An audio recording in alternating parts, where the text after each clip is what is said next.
ഹരേ കൃഷ്ണ. എല്ലാവർക്കും മാധവത്തിലേക്ക് സ്വാഗതം. ലളിതാ സഹസ്രനാമം ഹയഗ്രീവൻ അഗസ്ത്യ മഹർഷിക്ക് ഉപദേശിച്ചു കൊടുത്തതാണ്. ഭക്തിയോടുകൂടി ശ്രദ്ധയോടുകൂടി ആരാണോ ലളിതാ സഹസ്രനാമം ജപിക്കുന്നത് അവർക്ക് സർവ ഐശ്വര്യങ്ങളും ഉണ്ടാകും എന്നാണ് ഹയഗ്രീവൻ അഗസ്ത്യ മഹർഷിയോട് പറഞ്ഞത്. ലളിതാ സഹസ്രനാമത്തിൻ്റെ 4-ാമത്തെ ശ്ലോകം.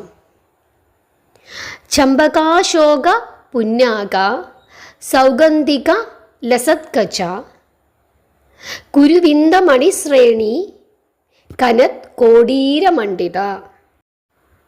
ചമ്പകം, അശോകം, പുന്നാകം, സൗഗന്ധികം എന്നീ പുഷ്പങ്ങൾ കൊണ്ട് ശോഭിക്കുന്ന മുടിയോടുകൂടിയവൾ എന്നാണ് ആദ്യത്തെ വരിയുടെ അർത്ഥം.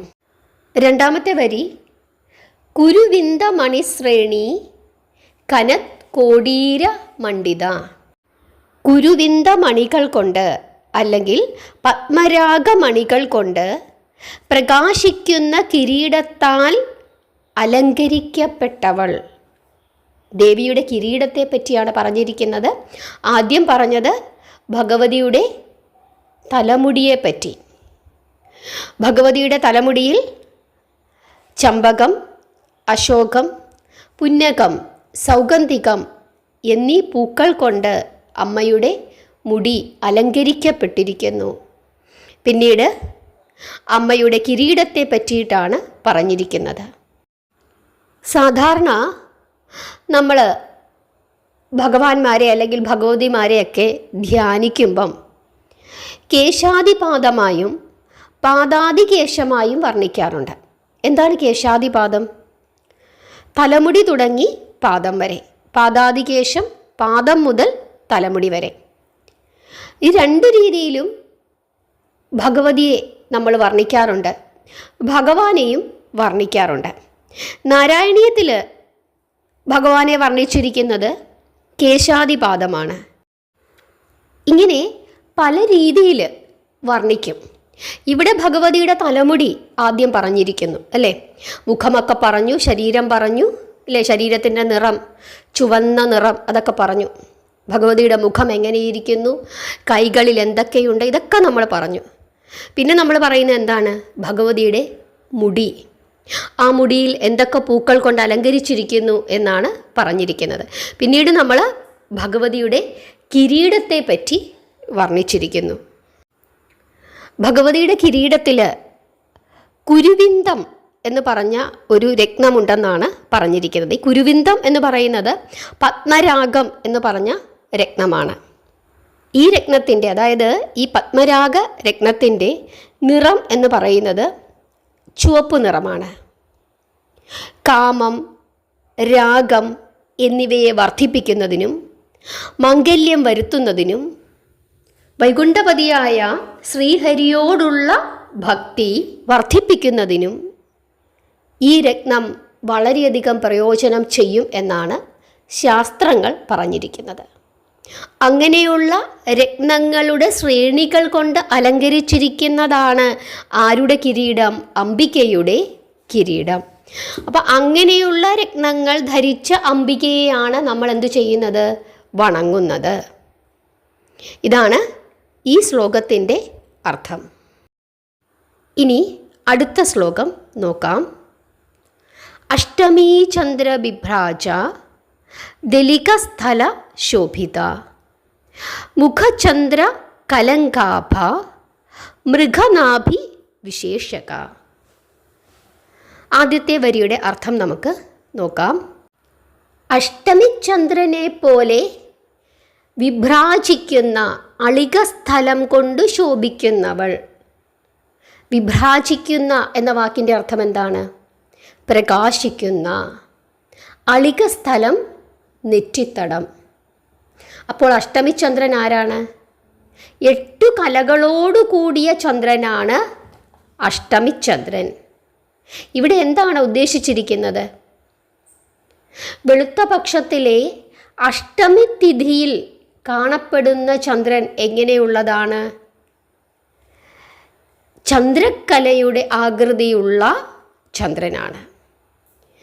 സാധാരണ ഭാരതീയ സംസ്കാരത്തിലെ കവികൾ സ്ത്രീകളുടെ നെറ്റിത്തടം ഈ ചന്ദ്രക്കലയോട് ഉപമിക്കാറുണ്ട്. അപ്പോൾ അങ്ങനെയുള്ള നെറ്റിത്തടത്തോട് കൂടിയവൾ എന്നാണ് ഇവിടെ ഉദ്ദേശിച്ചിരിക്കുന്നത്.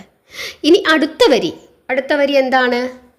മുഖചന്ദ്രകലങ്കാഭ മൃഗനാഭി വിശേഷക. മുഖമാകുന്ന ചന്ദ്രനിലെ കളങ്കം പോലെ ശോഭിക്കുന്ന മൃഗനാഭി കൊണ്ടുള്ള വിശേഷകം അണിഞ്ഞിട്ടുള്ളവൾ. മൃഗനാഭി അർത്ഥം കസ്തൂരി, വിശേഷകം തിലകം.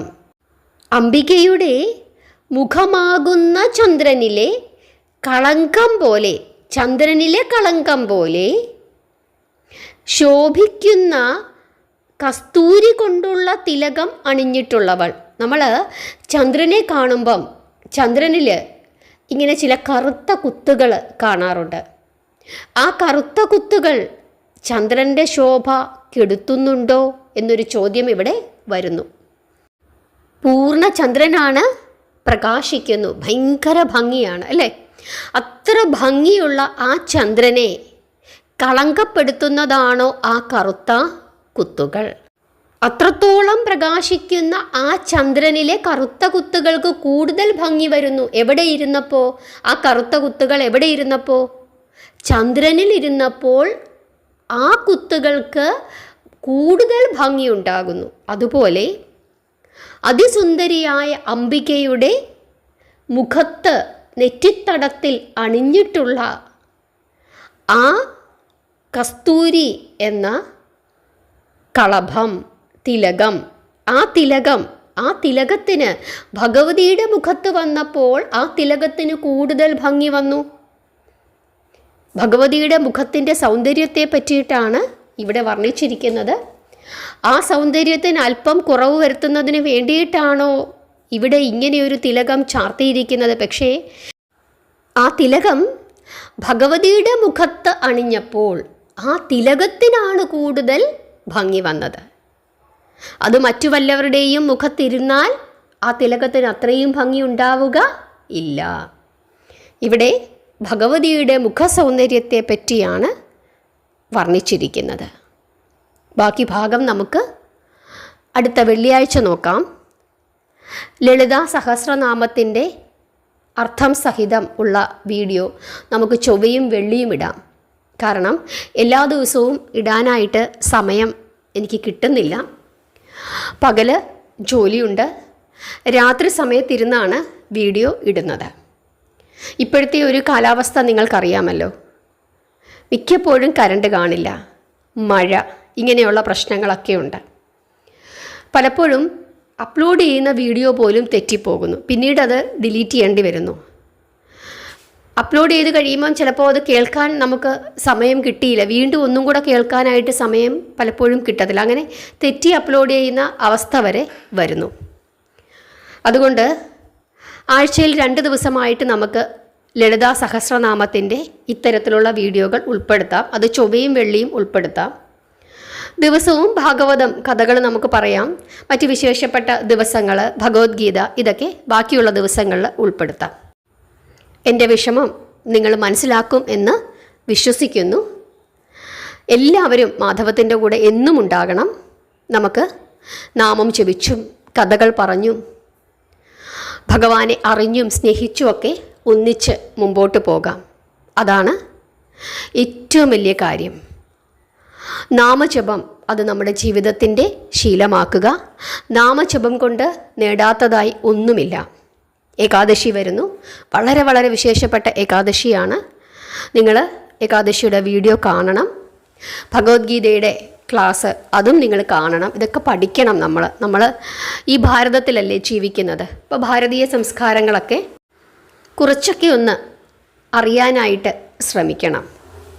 അത് നിങ്ങളുടെ ജീവിതത്തിൽ ഒരു ദോഷവും ഉണ്ടാക്കില്ല, ഗുണം മാത്രമേ ചെയ്യൂ. നിത്യവും നാമം ജപിക്കുക. നാമജപത്തെപ്പറ്റി വളരെ വിശദമായ ഒരു വീഡിയോ ഞാൻ അടുത്ത് തന്നെ ഇടുന്നുണ്ട്. നിങ്ങളെല്ലാവരും അത് കേൾക്കണം. ഈ ജൂൺ മാസം ഒരുപാട് വിശേഷങ്ങൾ ഉള്ള മാസമാണ്. ഒരുപാട് ആഘോഷങ്ങളുണ്ട്, ഒരുപാട് പുണ്യ ദിവസങ്ങളുണ്ട്. നിങ്ങൾ അതിനായി കാത്തിരിക്കുക, നാമം ജപിക്കുക. ഭഗവാന്റെ അനുഗ്രഹം നിങ്ങൾക്ക് എല്ലാവർക്കും ഉണ്ടാകട്ടെ. അമ്മ മഹാമായയുടെ അനുഗ്രഹം എല്ലാവർക്കും ഉണ്ടാകട്ടെ. ഹരേ കൃഷ്ണ.